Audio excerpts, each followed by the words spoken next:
Olá, estudantes do 10º termo. Aqui é o professor de Direito Tributário, Carlos Augusto. E estamos aqui prontos para mais um vídeo. Todo mundo se lembra das nossas aulas presenciais, com certeza. Então, aula, casos concretos. E no finalzinho, o que nós fazíamos? Contávamos piadas, contávamos histórias, coisas assim? Não. Finalzinho todo mundo lembra, né? Era uma peça jurídica. Ninguém achou que porque eu estou agora gravando aulas que ia ficar livre das peças jurídicas, né? Brincadeira, tem muita gente que gosta e manda mensagem, viu? Então, o que nós vamos fazer neste vídeo e em outros? Nós vamos falar de uma peça jurídica. Logo, não vai ser um vídeo compridão, muito longo, né? Porque é só uma peça, né? Finalzinho da aula a gente faz em 10 minutos. Aqui vai ser mais ou menos isso também, talvez até menos, não sei. Então vamos lá. Nós vimos várias peças em sala de aula. Olha, inicial de execução fiscal, certidão da dívida ativa, exceção de pré-executividade, embargos à execução fiscal, impugnação aos embargos, embargos infringentes, pedido de expedição de RPV, pedido de expedição de precatório. Vimos coisa mesmo, que bom. Bom, estamos dando sequência. Vamos ver agora uma peça de direito tributário, que ela recebe o nome de ação declaratória fiscal. Essa ação, ela tem assim sede jurídica no artigo 19, inciso 1º do Código de Processo Civil. Aquele artigo que diz que uma ação judicial ela pode ser aforada, ainda que para declarar a existência ou inexistência de relação jurídica, né? Esse é o propósito. Para que serve essa ação declaratória? O propósito dela é impedir lançamentos tributários. Esse é o propósito. Evitar que o lançamento tributário ocorra antes dele acontecer. Antes que ele aconteça. Vamos dar alguns casos. Uma entidade que tem imunidade, sei lá, uma igreja, um templo.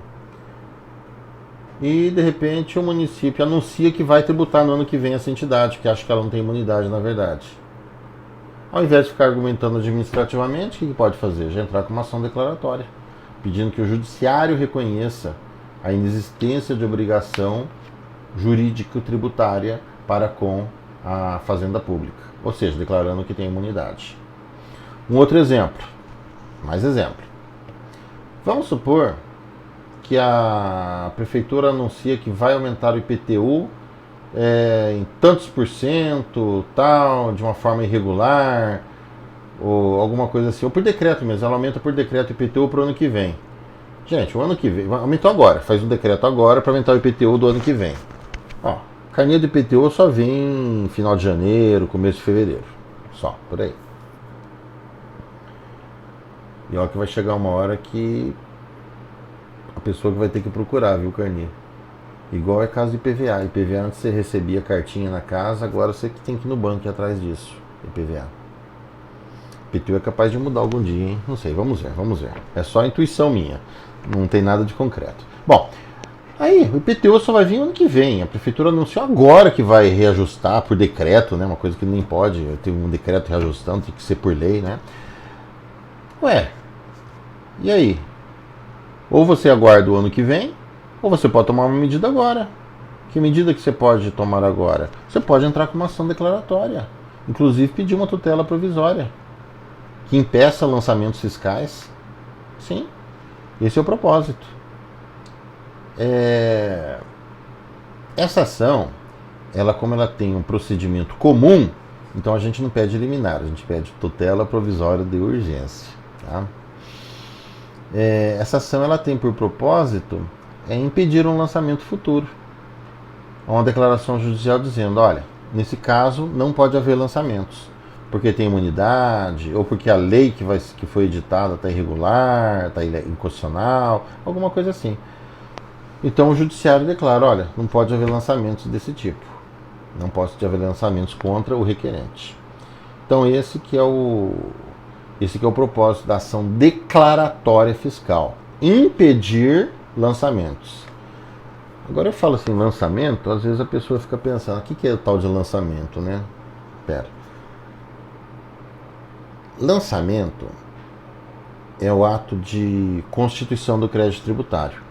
Então, uma série de procedimentos que vão documentar que um crédito tributário está sendo constituído. Então, qual é o propósito da ação declaratória? Impedir esse procedimento, impedir a constituição do crédito tributário. Ou seja, impedir que a Fazenda Pública crie uma dívida do administrado em relação a ela, a Fazenda Pública. Basicamente é isso. Então, visa impedir lançamentos.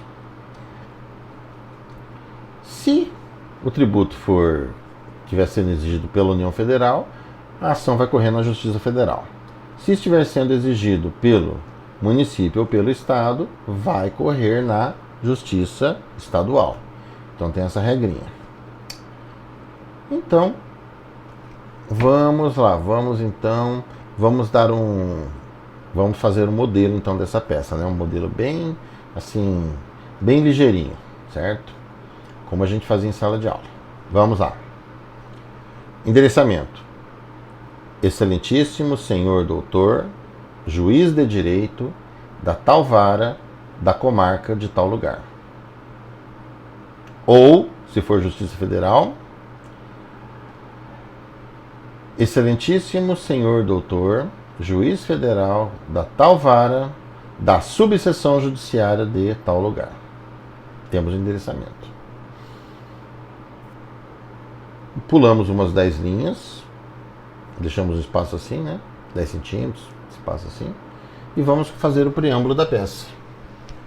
Vamos lá. O fulano de tal, qualificação, endereço, por meio do seu advogado subscrito, procuração anexa. Lembre-se que quem estiver requerendo a ação for uma pessoa jurídica, além da procuração tem que ter o contrato social ou o estatuto social, tá? Procuração em anexo, com escritório em tal endereço, e-mail tal. Com fundamento no artigo 19, inciso 1º do CPC, Código de Processo Civil, vem propor ação declaratória fiscal. Tem gente que chama de declaratória de inexigibilidade de relação jurídico-tributária. Fica a seu critério. Ação declaratória fiscal em face da Fazenda Pública tal. Ou em face da União Federal, em face do Estado tal, em face do município tal, né? Você pode usar a expressão Fazenda Pública ou já colocar direto. Pode dizer, por exemplo, em face da Fazenda Municipal de Presidente Prudente. Ou já colocar procuração contra o município de Presidente Prudente. Tá tudo certo, não tem problema não. Pelos motivos que passa a expor. Quando vai fazer exame de OAB, às vezes concurso público, principalmente exame de OAB, às vezes tem que colocar cabimento, né, da peça. Pode colocar ele mais para frente também, né, do direito, certo? Ou mesmo dos fatos, né? Mas quem quiser colocar um tópico pode colocar aqui, ficaria mais ou menos assim. A ação declaratória fiscal, ela tem por propósito impedir a realização de lançamentos tributários. Situação do presente caso. Pronto, tá justificada a escolha dessa peça. Normalmente essa justificativa é mais quando ela ocorre mais quando tem assim um recurso, né, apelação, agravo de instrumento, alguma coisa assim. Mas de qualquer forma podemos colocar o cabimento, não faz mal algum. No dia a dia a gente não precisa colocar o cabimento, né, mas se quiser também não faz mal. Bom, dos fatos. O que a gente coloca dos fatos? É a descrição da situação que levou ao ajuizamento da ação. Ou para quem está estudando bastante, né, estudando bastante, fazer concurso, para isso, é a historinha do problema, né? Estudando para uma B, historinha do problema que você coloca aí. Então, sei lá, vamos supor que fosse de imunidade tributária, né? Então a gente pode colocar assim, o requerente entidade tal, sei lá, entidade assistencial sem fins lucrativos, tem certificado de filantropia, não sei o que mais, e há muitos anos goza de de imunidade tributária. Porém, recebeu a notícia, conforme documentação anexa, que o município ou o estado, não sei, pretende começar a ação fiscal visando tributá-la, não sei o que, conta a historinha, né? Então conta aqui, dos fatos. Depois, segunda parte da peça, do direito. Aí você vai desenvolver a situação jurídica. Eu já falei em sala de aula, já falei em outros vídeos. Eu gosto de começar a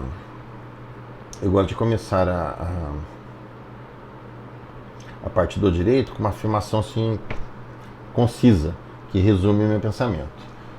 Então poderia ser uma frase mais ou menos assim: a requerente, ou o requerente, né? Porque a gente colocou fulano de tal, mas podia ser uma pessoa jurídica, uma igreja, não sei. O requerente, ele goza de imunidade tributária por causa de tal situação. Sei lá, é entidade assistencial sem fins lucrativos, por exemplo. Acabou, você já resumiu o seu raciocínio, né? Aí você vai desenvolver a peça, vai desenvolver essa parte do direito, sua tese jurídica. Você vai dizer, não, mas olha, desenvolve realmente atividade, tem certificação, se for o caso, né? Certificação no Ministério da Assistência Social, tem isso, tem aquilo outro. Você menciona a jurisprudência, pode colocar uns trechinhos da lei, cita a doutrina. Então você desenvolve seu raciocínio jurídico como você achar melhor. É interessante também pedir a tutela provisória. Nem sempre o juiz dá, às vezes o juiz fala que não, o pagamento de tributo é dever, depois quem quiser pode pedir a restituição, tal, mas muitas vezes o juiz dá, né? Em casos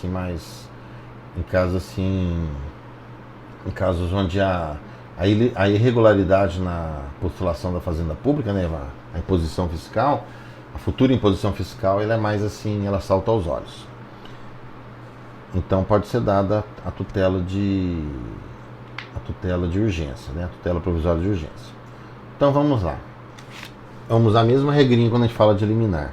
Vamos falar nesse tópico 3 parágrafos. 1, dizendo que cabe a tutela para tal finalidade. 2, explicando o fumus boniuris. E o terceiro, o periculum in mora. Vamos fazer isso curtinho. Vamos lá. Da tutela provisória de urgência. Estão presentes os requisitos legais que autorizam a concessão de tutela provisória de urgência, visando impedir a realização de lançamentos tributários contra a requerente no curso da ação. Então já explicamos para que a gente vai pedir ainda a tutela. Agora do fumus boniuris. O fumus boniuris, ele é patente considerando-se a argumentação acima, no sentido de que, aí você completa, né? No caso, se fosse questão de imunidade, aí seria, no sentido de que a imunidade constitucional do artigo tal, ela acode a requerente em tal e tal situação. Pronto. Você não vai ter que repetir novamente, não vai ter que repetir a argumentação do direito aqui, né? Você já desenvolveu lá em cima na peça. Terceiro parágrafo. O periculum in mora se mostra na impossibilidade da requerente aguardar a decisão judicial final. Eis que, nesse meio tempo, a fazenda pública requerida pode indevidamente efetuar lançamentos tributários contra si. Ponto. Olha, tem muito juiz que não dá a tutela provisória nesses casos, viu? Porque diz o seguinte, que a fazenda, que o requerente, né, poderia depositar judicialmente o valor, ou então se tiver que pagar o valor do tributo, depois ele vai ser ressarcido. Mas tem muitos juízes que dão a tutela, mas outros não. Bom, última parte da peça, do pedido. Pedido simplesinho. Diante do exposto requer 1. não vamos esquecer também, né? Se for pessoa pobre, pessoa física, né? Que for pobre, pedir assistência judiciária, se for idosa, pedir a tramitação, tá? Então não vamos esquecer disso, que a gente coloca dependendo da situação concreta que estiver lidando. Bom, diante do exposto requer, primeiro, a concessão de tutela provisória de urgência visando impedir a realização de lançamentos contra a requerida no curso da ação. Segundo, a citação da Fazenda Pública requerida para contestar. Terceiro, o julgamento de procedência declarando-se a inexistência de relação jurídico-tributária com a requerida. Pode colocar também declarando-se a imunidade tributária, depende do caso, certo? O pedido, que a gente vai delimitar o pedido. Tem advogado que coloca assim, a confirmação dos efeitos da tutela, mas a gente está preparando a petição inicial ainda. O juiz nem despachou o pedido de tutela, como é que a gente vai dizer que o juiz vai dar? A gente vai pressupor que vai dar e depois vai confirmar. Mas tem muita gente que usa, viu? Inclusive tem exame de ordem que no espelho de correção tá assim, viu? Então, o julgamento de procedência para tal finalidade. Depois, a condenação da requerida ao pagamento das custas processuais e honorários advocatícios. Pronto, encerramos. Encerrou esses itens, né? Agora, na outra linha, vamos fazer o protesto de provas. Protesta-se por provar o alegado através de todos os meios. Vamos pedir uma audiência de conciliação, sim, porque é possível num caso desse. Se não quiser, não precisa, né? O requerente aceita conciliar. Aceita. E, por fim, o valor da causa. Atribui-se à causa o valor de tanto. Então, você fez a atribuição do valor da causa.